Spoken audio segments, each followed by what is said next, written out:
Good morning, everybody. Pastor Stitch, Narrow Path Christian Church, BC, Bay City, Michigan.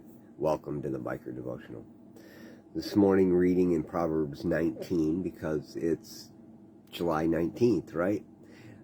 Reading in Proverbs 19, I look at verse 3 and I think to myself, have I talked about this today? Have I talked about this in any of my daily devotions? And I may have. It is possible. I don't keep a record. We've been doing this for a little over 2 years now. God has been good in allowing me to be faithful in this. But I read the verse, chapter 19, verse 3 of Proverbs. A man's own foolishness leads him astray, yet his heart rages against Yahweh. A man's own foolishness leads him astray, yet his heart rages against Yahweh. His heart rages against the God of creation. And I got to thinking about how true that really is. Every choice I make, unless I am absolutely 100% positive I am doing it because it's what God told me to do, probably is based on my own foolishness. I have no wisdom of my own. I have the wisdom God gives me when I choose to use it.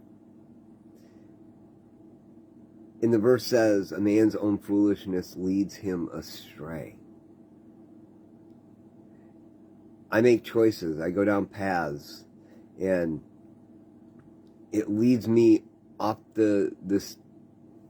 off onto a tangent, onto another path, another road, another adventure that I think is amazing and I want to go. It's like being out on the bike and riding all day and just enjoying the day, coming up to a cross section and just deciding I'm going to turn right. Without looking at a map, without knowing where I'm going, I'm just riding because no plan is the best plan, right? That's the thought that often goes through your head while you're out there riding. You get down the road 30 miles and all of a sudden you realize this is going to turn soupy really quick. And there's no good place to turn around. It's a mess. So I've got to come up with a plan. And in the meantime, I'm going to have to deal with some stuff. It's going to be difficult.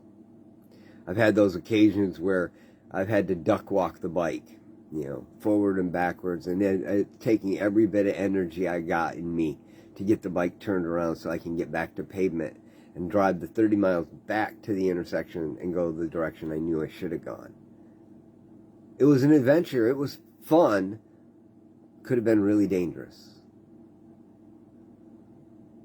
My own foolishness can lead me astray, can't it? But here's the thing that we often do, don't we? That verse, Solomon says, yet his heart rages against God. Why didn't you stop me? Why didn't you show me on the map that this was going to be this way?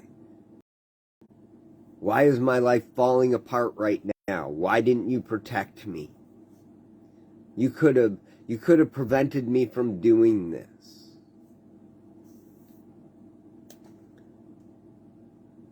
No, I'm not saying we always do it, but it is a regular occurrence in every one of our lives. I don't care how long you've been walking with God, you're going to do that on occasion. You're going to make a decision, and then you're going to make it God's fault. So today, when we get into those occurrences where we get into the soupy mess because we made a decision to go down a road that we didn't evaluate first, and we didn't even ask God, should I turn here? I mean, it's as simple as that, guys. Sometimes that sounds like the most stupid thing in the world, but you're out riding and you're going through life and there's an intersection and you got to make a choice. Do I go straight? Do I turn right? Do I turn left?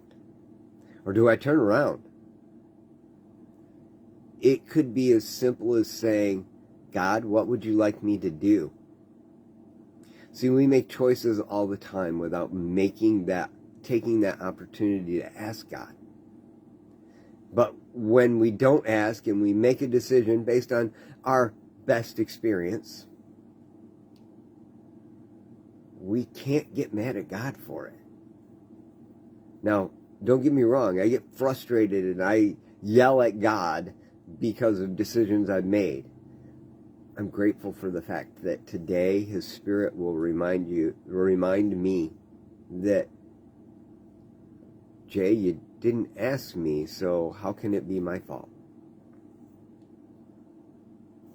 Today, take the opportunity. When you get to that crossroad, when you get to that decision, just ask God. And then choose from there. I love y'all. Hope you have a great day. God bless.